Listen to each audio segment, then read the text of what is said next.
Avatar fire and ash பார்க்கறதுக்கு முன்னாடி இந்த வீடியோவ கண்டிப்பா பார்த்துட்டு போங்க. ஏன்னா, நீங்க என்னலாம் எதிர்பார்க்கலான்ட்டு நான் உங்களுக்கு சொல்லப் போறேன். இந்த பாகத்துல எல்லா நாவியும் நல்லவர்களா இருப்பாங்கன்னு சொல்ல முடியாது. ஆஷ் பீப்பிள்னு சொல்லப்படுற ஒரு ட்ரைபல் குரூப் இதுல இருக்கு. அது ஃபயரை கண்ட்ரோல் பண்ணும்.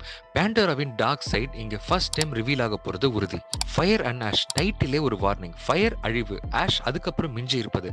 இந்த பாட்டுல பாண்டோராவின் ஒரு பகுதி முற்றிலுமாக அழிக்கப்படலாம். ஜாக் இப்போது ஹீரோ தான். ஆனா இந்த பாகத்தில் அவன் எடுக்கிற ஒரு டிசிஷன் ஆயிரக்கணக்கான நாவிகளின் அழிவுக்கு காரணமா இருக்கலாம். ஹீரோவோட கேரக்டர் லைட்டா கிரேட் ஷேடா மாற வாய்ப்பு இருக்கு. ஐவாவையே நம்பாத நாவி ட்ரைப்ஸ் இதுல இருக்கலாம். நேச்சருக்கு எதிராக ஃபயரை வெப்பனா யூஸ் பண்ற ட்ரைப்ஸ் கூட்டம் அவங்க. பாண்டோராவின் பிக்கஸ்ட் பெட்ராயல் நடக்க போறது உறுதி. ஜேம்ஸ் கேமரூன் கிளியரா சொல்லிட்டாரு, வார் ஹேஸ் கான்சிக்வன்சஸ். இந்த பாகத்தில் சைட் கேரக்டர்ஸ் மட்டுமல்ல, ஆடியன்ஸே ஷாக் ஆகுற மாதிரி மெயின் கேரக்டர்ஸோட எமோஷனல் டெத்ஸ் கண்டிப்பா இருக்கும். சோ மனசை ரெடியா வச்சுக்கோங்க. கிளைமேக்ஸ்ல என்ன வேணா நடக்கலாம். ஐமேக்ஸ் அண்ட் எபிக் மாதிரி நல்ல ஸ்கிரீன்ல அவதார் ஃபயர் அண்ட் டேஷ் பார்த்து என்ஜாய் பண்ணுங்க. நீங்க வேற என்னெல்லாம் இந்த படத்தை எதிர்பார்க்கலான்ற உங்க ப்ரெடிக்ஷன்ஸை கமெண்ட்ஸ்ல தெரிவிங்க.